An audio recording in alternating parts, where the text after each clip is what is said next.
Bonjour mes amis, aujourd'hui je voudrais vous parler des diacres et des diaconesses dans l'Église, de cet appel que de nombreux chrétiens reçoivent dès leur conversion. Mais regardons un exemple dans la parole de Dieu. La première européenne qui accepte le Seigneur Jésus à Philippe, en Macédoine, est une marchande de pourpre du nom de Lydie.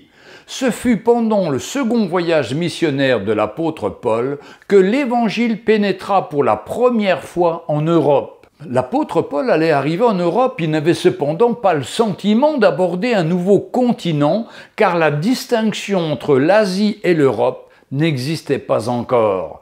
L'Asie, la Macédoine, l'Achaïe n'étaient que des provinces du seul immense empire romain. Et pour passer de celle d'Asie à celle de Macédoine, il s'embarqua à Troas, accompagné de Silas, Timothée et Luc. D'ailleurs, Luc n'est pas nommé explicitement dans le récit des Actes 16, verset 10, et les suivants, mais c'est lui qui s'exprime à la première personne du pluriel, voir Luc 3 et 4. Débarqués à Néapolis, les missionnaires gagnèrent aussitôt par la voie egnatienne la ville de Philippe, qui, d'après le livre des Actes, était la ville la plus importante de cette partie de la Macédoine, voir Acte 16, verset 12. La fondation de cette église nous est racontée dans Acte 16, au verset 13, le jour du sabbat, c'est là où ça se passe. Le jour du sabbat, nous nous rendîmes hors de la porte vers une rivière où nous pensions que se trouvait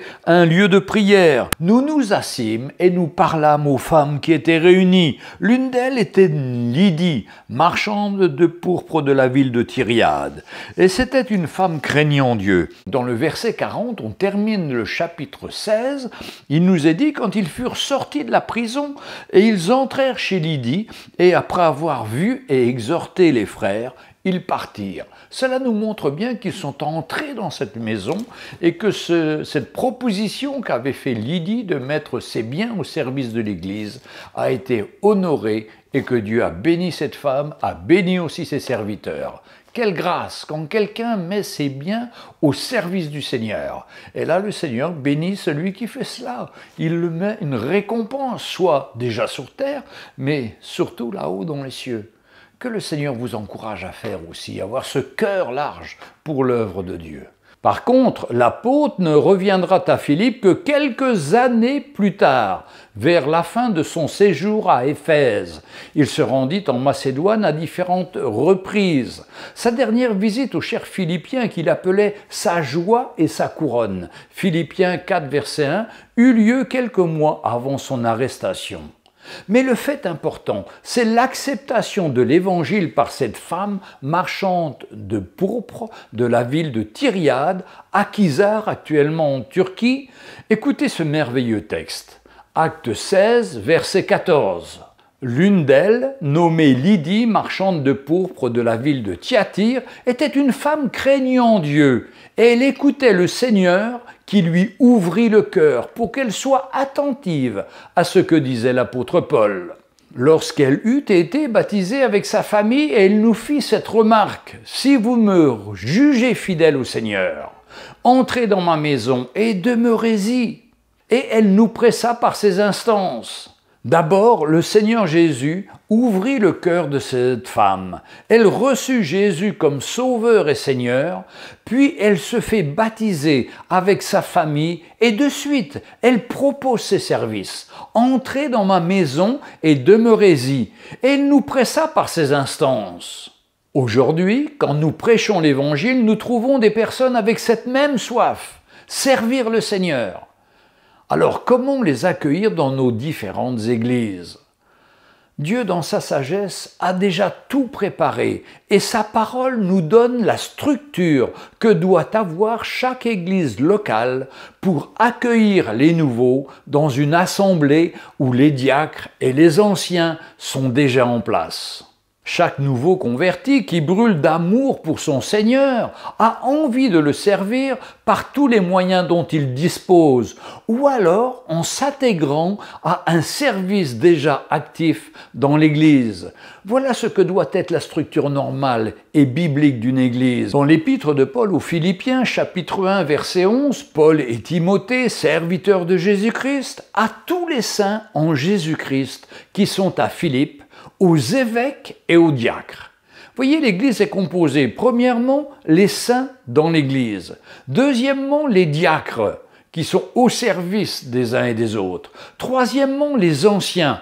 Comprenons ici les 5 ministères au sein de l'Église locale, ou si l'Église n'a pas ces 5 ministères, mais elle travaille, elle est en relation avec d'autres églises qui, elles, ont ces ministères, afin qu'il y ait des échanges, des partages, et surtout qu'il n'y ait pas un seul homme pour diriger, mais une équipe de frères ensemble pour pouvoir faire avancer l'Église et prendre soin de chacun. Si vous voulez avoir plus de renseignements sur ce travail d'équipe, allez voir ma vidéo numéro 31 qui a pour titre « Anciens pasteurs évêques, quel devrait être leur rôle ?» C'est sur YouTube. Je vais indiquer l'adresse en dessous. Mais aujourd'hui, je veux vous parler des diacres et pour les diacres et les diaconesses, nous avons des passages bibliques qui parlent de leur qualification et de leur service. Cela commence par Acte 6 au verset 1 à 6. Je vous le lis. En ce temps-là, le nombre des disciples augmentant, les hellénistes murmurèrent contre les Hébreux, parce que leurs veuves étaient négligées dans la distribution qui se faisait chaque jour. D'abord, les 12 apôtres identifiaient un problème, et c'est un bon problème. Le nombre des disciples augmentait, impossible pour les apôtres de s'occuper de chacun. Il faut nommer des aides pour s'occuper des choses pratiques et matérielles. Verset 2. Les 12 convoquèrent la multitude des disciples et ils dirent « Il n'est pas convenable que nous laissions la parole de Dieu pour servir aux tables. » Verset 3. C'est pourquoi, frères, choisissez parmi vous 7 hommes de qui on rende un bon témoignage et qu'ils soient pleins d'Esprit Saint et de sagesse, que nous chargerons de cet emploi. Verset 4. Et nous continuerons à nous appliquer à la prière et au ministère de la parole.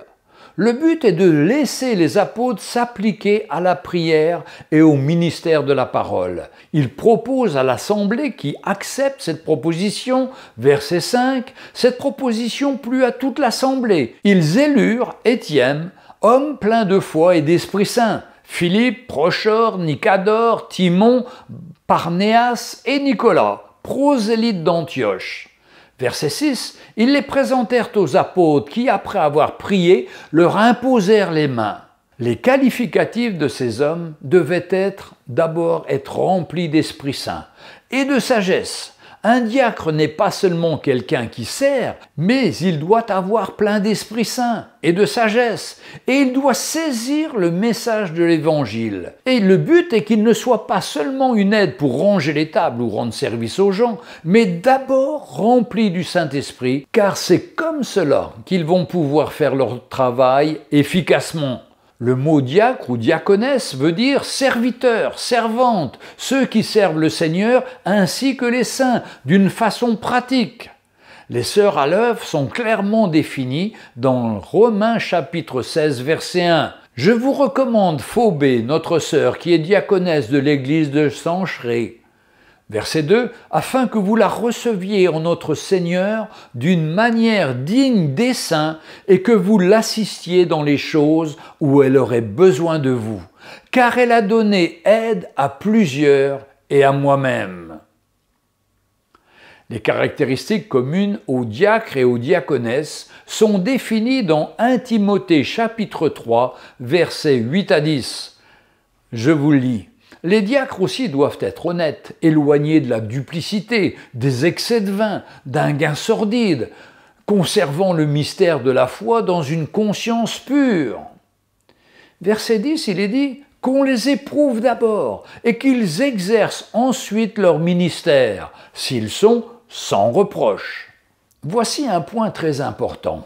D'abord, mettre les personnes qui souhaitent s'engager dans le service de l'Église à pouvoir montrer leur détermination et leur sérieux en leur confiant des petites tâches et en regardant le cœur avec lequel ils font ce travail et ressentir si c'est fait avec sérieux, humilité, persévérance, ainsi que d'un profond engagement et de reconnaissance au Seigneur de participer à son œuvre, ou si c'est un travail bâclé, sans véritable engagement. Quand notre cœur est touché par le Seigneur, notre travail doit le montrer. Notre attitude parle plus fort que nos paroles.